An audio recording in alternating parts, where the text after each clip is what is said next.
Hello guys. So ఈరోజు అయితే నేను మళ్ళీ నిడదవోలు అయితే వెళ్తున్నాను ఈరోజు. సో మంచి ఎండ అయితే మాత్రం నిన్న చల్లగా ఉంది, ఈరోజు ఎండ అయితే మాత్రం పీక్స్లో ఉంది గురు. మామూలుగా కాదు, దొందిరిపోయింది ఎండలో వెళ్ళడానికి. ట్రావెలింగ్ ఇక్కడ నుంచి అమలాపురం నుంచి నిడదవోలు 60 కిలోమీటర్లు అయితే వస్తుంది. సో 60 కిలోమీటర్లు వెళ్తున్నప్పుడు ఇది కొత్తపేట నుంచి పల్లివేల నుంచి అలాగా హైవేకి ఎక్కుతాం కదా. చాలామందికి ఐడియా ఉంటుంది, తక్కువ రూట్ అనమాట. అలా రావులపాలెం నుంచి వెళ్ళేదానికన్నా సో ఈ రూట్ భలే ఉంటుంది అబ్బా. చెట్లన్నీ ఉండి పక్కన పొలాలు, ఈ పక్కన ఆ పక్కన పొలాల్లో మధ్యలో రోడ్డు. చల్లగా ఉంటుంది గురు, చాలా చల్లగా ఉంటుంది. ఎంత ఎండగా ఉన్నా చల్లగా ఉంటుంది. రూట్లో వెళ్తే చాలా బాగుంటుంది. సో సరదాగా వీడియో తీసి మీతో పంచుకుందాం అని చెప్పి వీడియో అయితే తీసాను అనమాట.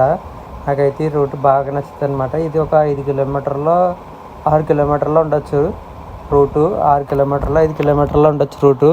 కానీ చాలా బాగుంటుంది రూటు. చల్లగా ఉంటుంది, ఎంత ఎండగా ఉన్నా బయట ఇక్కడికి ఈ రూట్లో వెళ్తే కొంచెం చల్లగా అనిపిస్తుంది, కొంచెం స్పీడ్గా కూడా వెళ్ళొచ్చు మనం అనమాట. సో అలాగా వచ్చి నిడదవోలు వెళ్ళి వచ్చేటంటే ఈ గోలీసోడ ఉంటుంది అనమాట, శ్రీదేవి గోలీసోడ అని.